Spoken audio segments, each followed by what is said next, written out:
오늘 며칠이죠? 5월 3일입니다. 5월 첫 주고요. 또 첫 주일입니다.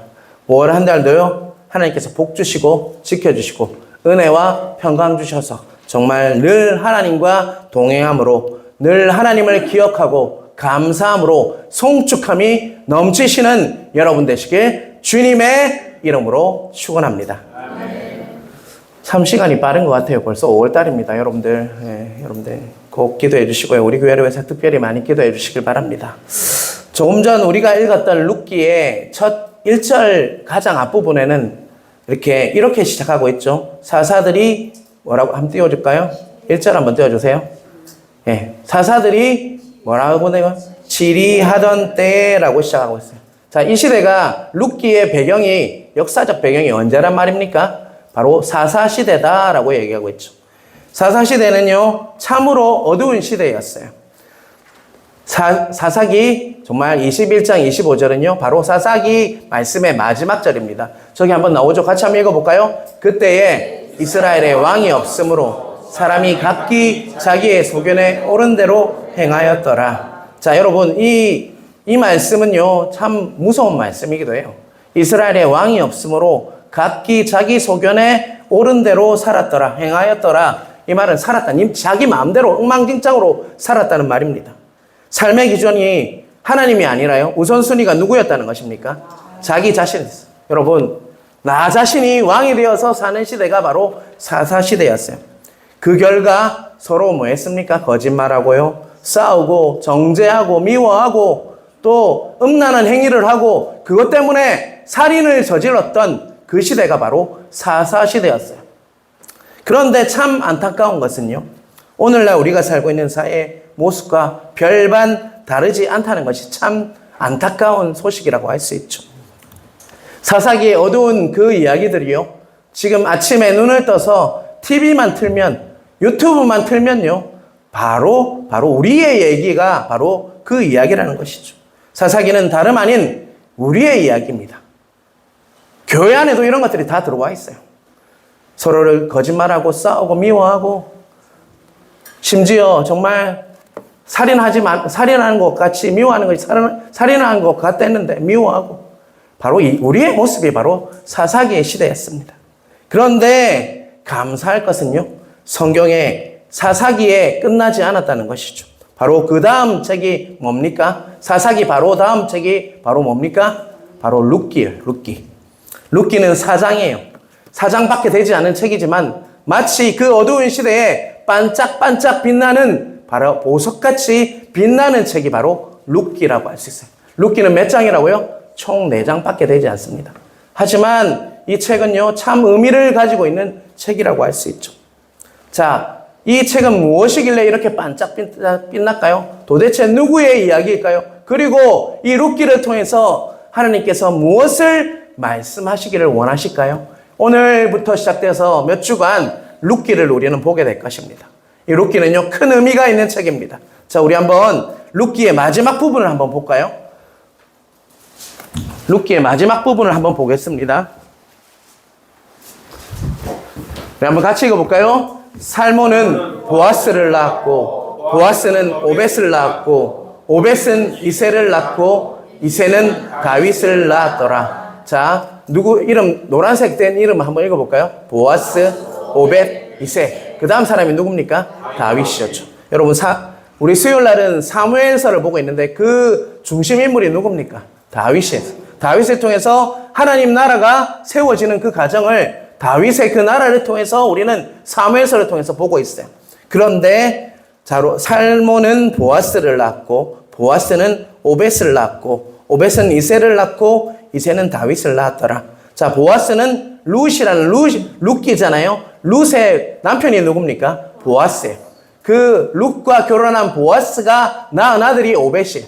그리고 오벳은 이새를 낳고 이새가 누구를 낳았냐? 다윗을 낳게 되었다는 것입니다. 자, 여러분, 마태복음도 한번 볼까요, 우리?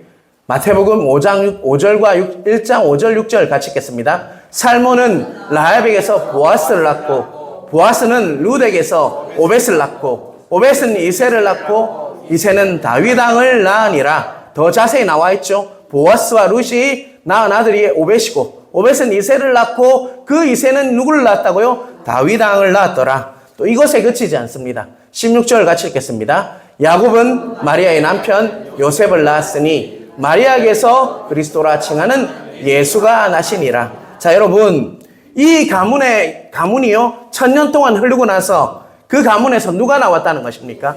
바로 예수 그리스도께서 그 가문에 났다는 것이에요. 룻과 보아스, 그 이어지는 낳고의 역사를 통해서 1000년이 흐른 후에 우리의 구원자 되시는 예수 그리스도가 이 가문에서 났다라는 의미를 두고 있는 것이 뭡니까? 바로 룻기라는 거예요.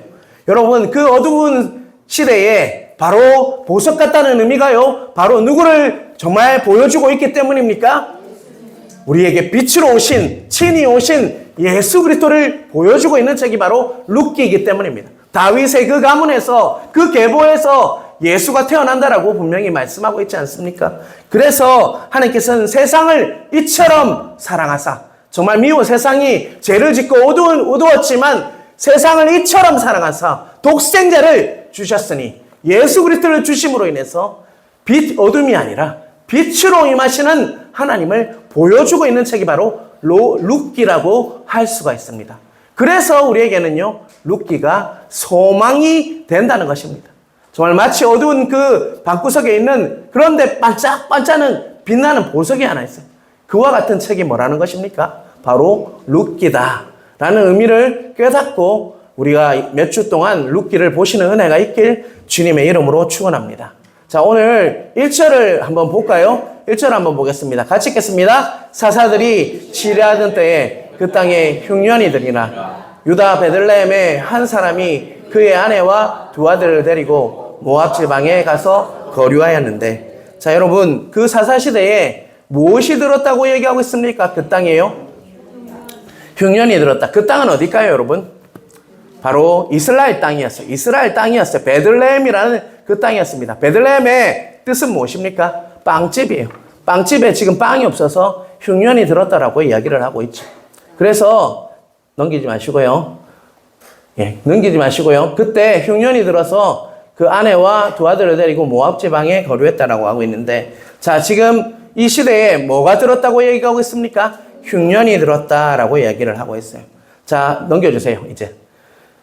자, 여러분, 구약 성경에 흉년이라는 말이 나오는 흉년이라는 단어가 몇 번 나오는지 아십니까? 구약 성경에만 134번 나와요. 자, 이 말은 무엇을 의미합니까? 여러분, 무엇을 말해주냐? 하나님 백성인 우리에게도 피할 수 없는 것이 뭐라는 것입니까? 바로 흉년이다. 이런 고통이 따르는 흉년이 믿는 자에게도 있기 마련이라는 것입니다. 예수 믿으면 흉년이 없었으면 좋겠는데, 그 믿는 자들에게도 흉년이 찾아올 때가 있다는 것입니다.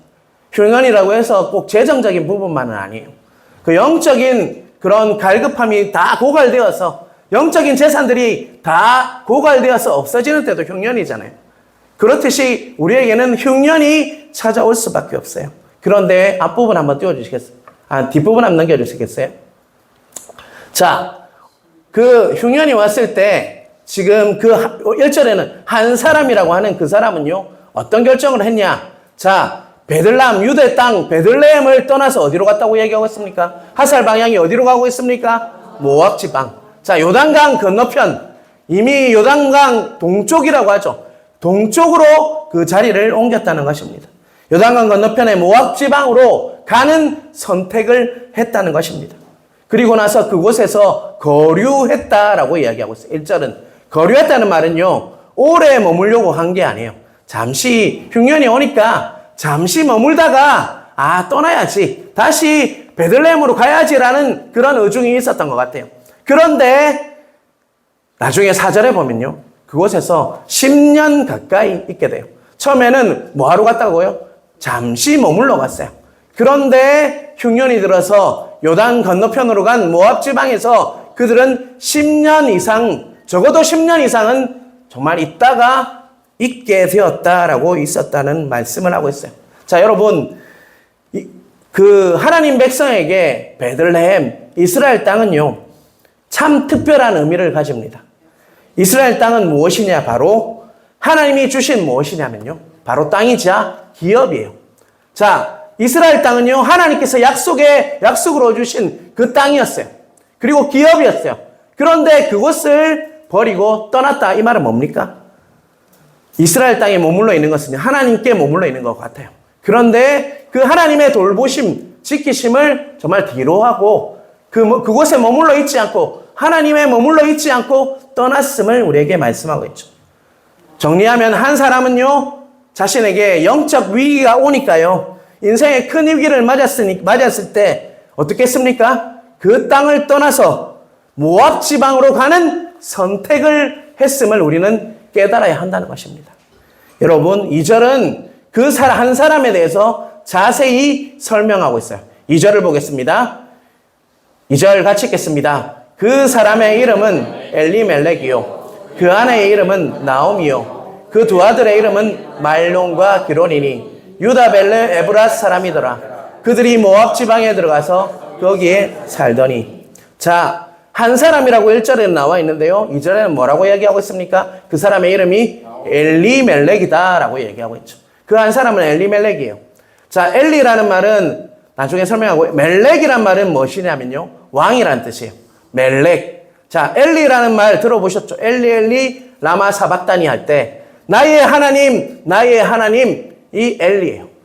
엘리 할 때, 나박다니 할 때 나의 하나님 나를 이렇게 두십니까? 이렇게 고백하잖아요, 주님께서. 그때 엘리가 바로 그 엘리예요. 자, 이 말은요, 엘리멜렉이란 말은요, 어떤 말입니까, 여러분? 나의 하나님은 왕이시다라는 뜻이에요. 뭐라고요? 나의 하나님은 왕이시다라는 뜻입니다. 그리고 또 나오미라는 인물이 나오죠. 그의 아내의 이름이 뭡니까? 나오미다. 자, 나오미는 어떤 뜻이냐? 바로 기쁨이에요. 자, 여러분, 엘리멜렉이 나오죠. 나의 하나님은 왕이시다. 나오미는 뭡니까? 기쁨이다. 그리고 그의 아들의 이름이 있어요. 말론과 기론이에요. 자, 말론이라는 이름은 질병이라는 뜻입니다. 병이라는 뜻이에요. 그리고 기론은요, 바로 파멸, 죽음이라는 뜻이에요. 자, 이름을 기억하십시오. 자, 여러분, 부모들이 이름을 지어줄 때는 어떤 의미가 있습니까? 잘 살라고 하는 말이죠. 그런데 나의 하나님은 왕이시다, 이런 이름을 엘리멜렉에 지어줬다, 이 말은 어떤 기대가 있는 거예요? 자, 나의 하나님은 왕이시다, 이 말은 뭡니까? 이 엘리멜렉이 살아갈 때, 평생을 살아갈 때 그의 주인이 누구라는 거예요? 하나님이시다라는 그런 의미로 이름을 지어주셨어요. 저도 민성이라는 이름, 은성이라는 이름을 제가 지었는데요, 민성이라는 하늘 민자에 이룰 성자입니다. 하나님 나라가 임하소서라는 그 주기도문을 외우다가 민성이라는 이름을 지었어요. 은성이는 또 은혜로 이루소서, 그것을 이루소서라는 이름으로 은성이라는 이름을 지었어요. 그렇듯이 엘리멜렉에도 그런 이름으로 주신 거예요. 네 인생을 살아갈 때 왕은 누구다? 바로 하나님이시다 라고 살았어요. 그런데요, 엘리멜렉이 어떤 결정을 했습니까? 자신에게 흉년이 드니까 어떤 결정을 했어요? 하나님이 아니라 하나님이 떠났어요. 그 땅을 머물러 있지 않고 하나님이 떠나서 자신이 주인이 되어서, 왕이 되어서 바로 어디로 갑니까? 모압 땅. 모세 씨는 숨기는 그 모압 땅, 이방 땅으로 가요. 이거는요, 하나님의 왕이 아니라 자신이 주인이 되어서 했던 결정이었어요. 또 나오미는 기쁨이란 뜻이에요. 그런데 나중에 보면요, 남편과 두 아들을 그곳에서 모압 땅에서 다 잃어버려요. 기쁨이 되어야 하는데 마라가 되었다라고 나중에 나오미가 고백을 하거든요. 바로 그 결정이요, 다른 결과를, 기쁨이 아니라 하나님이 주시지 않는 마라, 고통, 쓴맛을 보게 되는 그런 원인이 될 수도 있다는 것이죠. 또 말론과 기론은요, 질병과 파멸이었습니다. 왜 이런 이름을 지었을까요, 여러분? 학자들은요, 일부러 안 좋게 지어서, 여러분 이전에도 개똥이라는 이름을 쓰고 또 이런 분들이 있잖아요. 좋지 않은 그런 이름을 쓰는 사람들이 있어요. 왜 그럴까요? 액땜한다는 뜻으로 그런 이름을 지었다는 학자들의 분석이 많습니다. 그런데요, 이렇게 이름을 짓는 것은요, 이스라엘식이 아니에요. 하나님 방식이 아니에요. 누구의 식이었을까요? 가나안 방식이에요. 세상의 방식을 그들이 따라서 살아가고 있음을, 그들의 신앙이 어떠했는지를 보여주고 있다는 것입니다. 그 시대가 어느 시대라고 했습니까? 사사시대. 내가 왕이 되어서 정말 나의 소견대로 살았던 그 시대의 풍토가 그 정말 하나님의 가정도 미치고 있음을 우리에게 보여주고 있다는 것입니다. 여러분, 우리가 살고 있는 이 시대도 마찬가지입니다. 예수 그리스도를 믿는다는 그 가정들이요, 아직도 세상의 방법, 세상의 방식으로 살아가고 있는 가정이 많다는 것입니다. 여러분, 오늘 말씀을 통해서 그러한 가정에게 어떤 결과가 나오는지를 보시는 은혜가 있길 간절히 바랍니다. 자, 엘리멜렉은 흉년을 피해서 모압 땅으로 잠시 머물라고 갔지만요, 4절을 보면 그곳에서 몇 년이 있었다고요? 10년을 있었다. 10년 이상을 그곳에 머물러야 했어요. 3절에서 5절은 도피의 결과를 보여줍니다. 그 도피의 결과는요, 그 흉년을 피해서 도피했지만 그 결과는요, 더욱더 처참합니다. 첫 번째는 누가 죽습니까? 그곳에서 남편인 엘리멜렉이 죽고 말아요. 나오미의 그 남편이었던 엘리멜렉이 죽습니다. 또 아들들 말론과 기론이 죽고 말아요. 자, 여러분, 그 흉년보다 더 혹독한 죽음의 고통이 그 가정에 따르게 되었다는 것입니다. 여러분, 사랑하는 성도 여러분, 한 가지 이 말씀을 묵상하면서 이런 마음이 들어요. 도피는요, 결코 해결책이 아님을 깨닫는 은혜가 있길 간절히 바랍니다. 여러분, 어떤 어려움이 있을 때, 내 인생에 흉년이 찾아왔을 때 도피하는 것은 좋은 방법이 아닙니다. 이 가정은요, 작은 어려움을 피하다가 더 큰 어려움을 겪었어요. 너무 쉽게 떠나는 것은 좋지 않다는 것입니다. 그렇다면 목사님 어떻게 해야 되는데요? 이렇게 어려운데 어떻게 해야 됩니까? 여러분, 찾아온 흉년을 피하지 말고 직면하시길 바랍니다. 직시하시길 바랍니다. 어떻게 직시하는데요? 물으시면요, 그 직면하는 방법은 하나님 앞에서 기도로 직면해야 돼요. 그것을 피하는 것이 아니라 그 정말 어려운 상황을요, 하나님 앞에서 해결해야 된다는 것이죠. 하나님 앞에서 지혜를 구하고 내가 지금 어떻게 행동해야 할지, 이 상황과 환경이 정말 이 어두운 흉년과 같은 시기에 내가 어떻게 해야 합니까? 라는 하나님 앞에서 직면해야 돼요. 야곱이 정말 하나님과 씨름했듯이 우리도 하나님 앞에서 그것을 직면하며 기도하면서 그 흉년을 이겨내야 하는 것이 바로 예수 믿는 자들이 정말 해결하는 방법임을 깨닫는 은혜가 있길 간절히 바랍니다. 그런데요, 정말 엘리멜렉과 나오미는 어떻게 했습니까?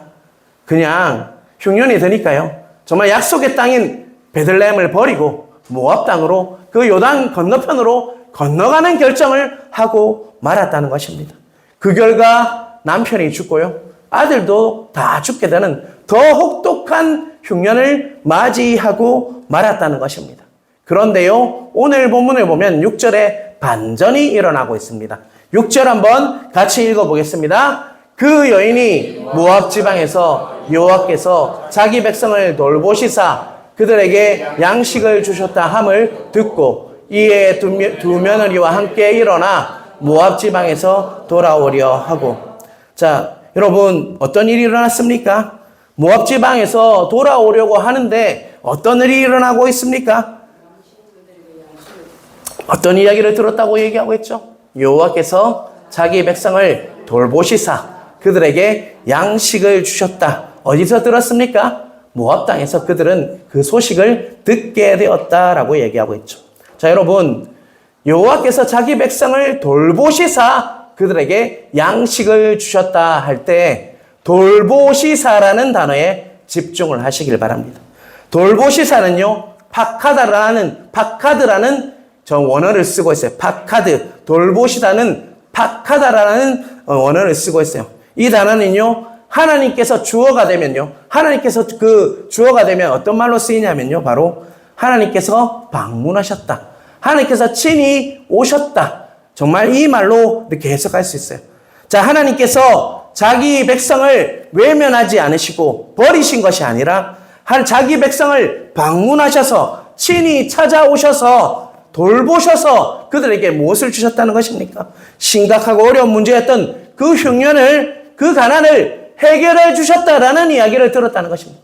하나님께서 그 백성들을 외면하시지 않으시고 친히 방문하셔서, 친히 오셔서 정말 뭐 했다고요? 그 백성들을 다시금 회복시켜 주셔서 그 흉년을 정말 정말 해결하는 일을 해주셨다는 무엇을 들었다는 것입니까? 소문을 들었다. 다른 말로 표현하면요, 기쁜 소식을, 복음을 듣게 되었다라고 오늘 본문은 6절에 우리에게 말씀하고 있다는 것입니다. 여러분, 다시 한번 여러분 꼭 이 말씀을 기억하시는 은혜가 있기를 간절히 바랍니다. 복음은요, 상황이 반전되어서 우리에게 기쁜 소식이 아니에요. 누가 오셨기 때문입니까? 친히 하나님께서 우리에게 방문하셔서 찾아오셨기 때문에 그것이 복음이에요, 여러분. 우리도 마찬가지입니다. 우리는 신앙생활 하면서 기쁜 소식이 내 기도한 대로 되는 게 기쁜 소식이라고 생각해요. 뭔가 해결되는 게 기쁜 소식이라고 해요. 물론 하나님께서 하나님 안에 있으면 그런 문제들도 해결해 줍니다. 진짜 우리에게 복음은 뭔지 아십니까? 진짜 기쁜 소식은요, 내 나를, 정말 죄악된 나를 버리지 않으시고 정말 잊지 않으시고 내 삶에 찾아오셔서 내 삶에 방문하셔서 나를 예수님의 보혈로 씻어주셔서 구원해 주신 그것이 복음임을 깨닫는 은혜가 있기를 간절히 바랍니다. 우리의 어떠함이 보는 것이 아니라 하나님께서는 친히 내 삶에 찾아와 주셔서요, 정말 내가 어떤지를 너무도 잘 아세요. 그리고 나를 불쌍히 여기셔서 예수님의 보혈의 피로 씻어주시고 십자가에서 그 모든 대가를 대신 다 지심으로 나의 그 죄를 다 해결하심으로 내 인생에 찾아오신 그것이 복음이지, 정말 상황이 조금 나아졌다고 복음이 아니에요. 상황은 또 바뀝니다. 환경은 또 바뀌게 되어 있어요. 그때 되면 또 기도해야 돼요. 그런데요, 진짜 우리에게 위로를 주는 거는요, 그러한 나에게 친히 하나님께서 내 삶에 뭐 하셨다는 것입니까? 방문하셨다. 내 인생에 찾아오셨음을 믿으시는 은혜가 있기를 간절히 바랍니다. 그것을 믿으십니까, 여러분? 여러분의 인생에 찾아오셨어요. 우리가 찾아간 게 아니에요. 우리 힘으로 한 게 아니에요. 우리 인생에 주님께서는 내 삶에 친히 찾아오셔서 박하드 하심으로 나를 돌보심으로 지금의 이 자리에 예배하는 자로 세워주셨음을 믿으시는 은혜가 있길 간절히 바랍니다. 남편이 죽었을 때도 아들이 죽었을 때도 그는 일어나지 않았어요. 그런데 6절에 보면요, 두 며느리와 함께 일어났다라는 이야기를 하고 있어요. 그가 일어나고 또한 모압 지방에서 돌아오려 하여, 그가 어디로 돌아가려 하고 있습니까? 베들레헴으로 돌아가는 결단을 했던 게 무엇을 들음으로 해요? 하나님의 그 복음 기쁜 소식을 들음으로 일어서게 되었고요, 다시 돌아간다는 말은 누구에게로 돌아간 것 같습니까? 빵집이면 하나님의 말씀이 있는 곳이에요. 하나님의 말씀이 있는 곳, 주님께로 다시 돌아가는 역사가 무엇을 들었을 때요? 기쁜 소식, 복음을 들었을 때 그가 일어서고 다시금 회복되어서 하나님께로 돌아가는 회개함으로 정말 다시금 하나님께로 돌아가는 역사가 있었음을 깨닫는 은혜가 있길 간절히 바랍니다. 그것을 잘 모르세요, 여러분. 복음이 우리를 살립니다. 다른 어떠함이 아니라요, 복음이 우리를 살린다고요. 로마서 10장 17절 같이 읽겠습니다. 그러므로 믿음은 들음에서 나며 들음은 그리스도의 말씀으로 말미암느니라. 사랑하는 성도 여러분, 우리가 형통한 상황이든 어려운 상황이든 믿음의 바른 선택을 하기 위해서는요, 우리가 무엇을 해야 하냐, 항상 무엇이 있어야 하냐, 그것은요 바로 하나님의 말씀을, 복음을 들을 때임을 깨닫는 은혜가 있길 간절히 바랍니다. 여러분, 말씀이 우리를 살립니다. 말씀을 따라갈 때, 말씀에 순종하고 정말 내가 예수 믿는 그 구원은 확신한다면요, 이제는 말씀 따라 살려고 순종하시는 모습이 따라야 한다는 것입니다. 말씀을 들어야 돼요. 이 설교를 통해서 말씀을 들어야 돼요. 근데 듣는다니까 귀로 듣는 거 아니고요, 내 마음으로 들어야 돼요. 내 마음판에 새겨야 한답니다.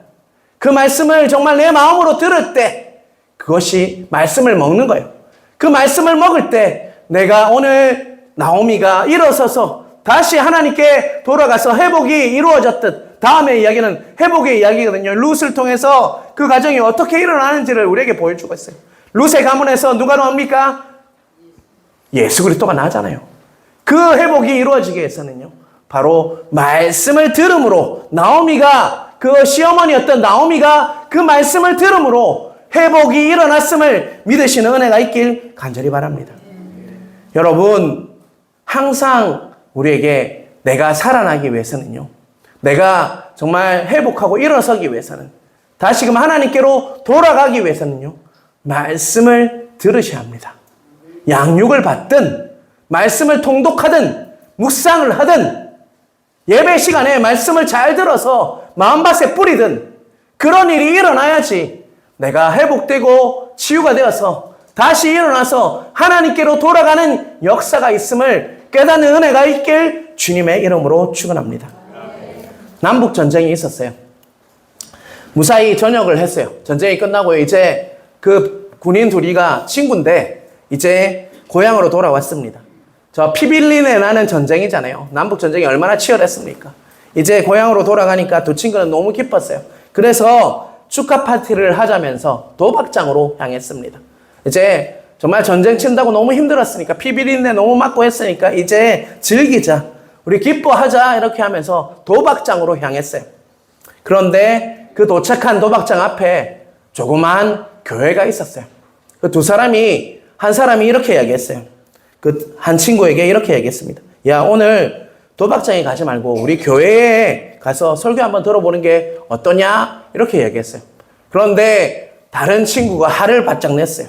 화를 내면서 남자가 한번 하기로 했으면 한번 뭐라도 뽑아야지. 네가 지금 무슨 소리 하냐. 그게 말도 안 되는 헛소리 하지 말고 같이 도박장에 가서 실컷 즐기자라고 얘기를 했어요. 결국 한 친구는요. 도박장으로 또 다른 친구는 교회로 향해 갔습니다. 도박장으로 간 친구는요. 이렇게 생각했어요. 그래 바로 이게 이 맛이지. 내가 얼마나 전쟁 친다고 내가 힘들었냐. 그동안 얼마나 이런 일이 정말 좋았냐. 마시고 또 즐기면서 또 여자도 만나면서 그 시간을 보냈다는 것입니다. 다른 친구는요. 교회 가서 말씀을 들었습니다. 그 주일 예배에 정말 그 설교의 제목인 제 삭은 사망이다 했어요. 맞아 이곳이 바로 나의 영적 고향이라. 하나님께서 나를 인도하셔서 내가 이렇게 예배 드릴 수 있도록 나를 정말 이 교회로 인도하셨구나. 그러면서 예배를 드리다가 하나님을 깊이 만났어요. 회심을 했습니다. 그리고 예수님을 인격적으로 만나는 일이 그날 일어났어요. 교회 가지 않았다면 그런 일이 일어나지 않지만 그 말씀을 통해서 하나님께서 뭐라고 말씀하시는지 깨닫게 되었어요. 말씀을 들었어요. 그리고 그는 제 삭시 사망이구나 하면서 그 자리에서 일어나서 정말 내가 이제는 예수를 믿는 사람으로 거듭나서 살아야 되겠다 결단을 했습니다. 그로부터 30년이 지났습니다. 감옥의 한 죄수가요. 땅을 치면서 눈물을 펑펑 흘리면서 대성통곡을 하는 거예요. 옆에서 니 왜 그러냐 이렇게 하니까요. 그는 그 손에는 신문이 들려 있었어요. 그 신문에는요. 한 주지사의 정말 선행으로 가득 차 있는 그 정말 기사들이 나와 있었어요. 신문을 보면서 대성통곡한 사람은요. 30년 전에 바로 정말 도박장으로 갔던 그 사람이었고요. 그 정말 존경받는 그 주지사는 누구였을까요? 바로 교회로 들어갔던 그 사람이 바로 한 도시의 그 주지가 되어서 사람들에게 선행을 베품으로 존경받는 주지사가 되어 있었다는 것입니다. 30년 전에는요, 그냥 전쟁을 같이 했던 전우였고 친구였습니다. 그런데 한 사람은요, 존경받는 주지사가 되어 있었고, 한 사람은 감옥에서 갇혀서 자신의 그 정말 내가 할 걸 하면서 후회하면서 그 친구 따라갔으면 나 인생도 바뀌지 않았을 건데 라는 후회를 했다는 것입니다. 우리의 인생도 이렇듯 수많은 선택의 갈림길에 놓여 있어요. 오늘도 우리는 수십 번 결정을 해야 되고요. 선택을 해야 합니다. 그런데 그 선택에 있어서 가장 핵심이 뭔지 아십니까? 바로 하나님의 말씀을 듣는 거예요. 내 주관, 내 뜻, 내 계획이 아니에요. 하나님의 말씀을 들을 때 우리는 믿음의 바른 선택을 할 수 있음을 깨닫는 은혜가 있길 주님의 이름으로 축원합니다. 나오미가요, 그 소식을 정말 모압 땅에서 들어서 일어서서 함께 며느리들과 갔기 때문에 룻이 그 가정에서 누가 태어납니까? 예수 그리스도의 그 계보를 이어가는, 그 계보가 이어지는 다윗을 통해서 정말 하나님 나라가 이루어지고 또 예수 그리스도를 이용해서 정말 복음이 전해지고 우리를 구원하는 그런 복음의 정말 나라, 하나님 나라가 임하는 것을 경험하게 되었다는 것입니다. 로마서 10장 17절, 그러므로 믿음은 들음에서 나며 들음은 그리스도의 말씀으로 말미암느니라. 아멘이십니까? 우리 한번 같이 읽어볼까요? 그러므로 믿음은 들음에서 나며 들음은 그리스도의 말씀으로 말미암느니라. 우리의 인생은요, 내일의 기도가 기도 응답이 아니라요, 오늘의 복음이 나를 살림을 깨닫는 은혜가 있기를 간절히 바랍니다. 우리의 인생은요, 내일의 기도 응답이 나를 살리는 게 아니에요. 오늘 이 시간 여러분이 이 말씀을 통해서 복음을 들어야 돼요. 그래야지 인생이 살아난다고요. 예배는 지금 이 시간에 들어야 돼요. 하나님께만 집중하시길 바랍니다. 예배가 살아나야 합니다. 예배가 살아야지 나도 삽니다. 딴 생각하지 마시고요. 옆에 말 걸지 마시고요. 말씀에 집중하시고 말씀을 통해서 하나님을 만나시길 바랍니다. 우리 예수님은 말씀으로 오셨어요. 성육신 하셨어요. 그 말씀을 들을 때요, 우리가 일어서고 회복되고 치유되고 다시 한번 살아나는 역사가, 우리 자녀들도 마찬가지입니다. 말씀이 들어가야지, 말씀을 들어야지 살아납니다. 그것을 깨닫는 은혜가 여러분이 이에 있길 간절히 바랍니다.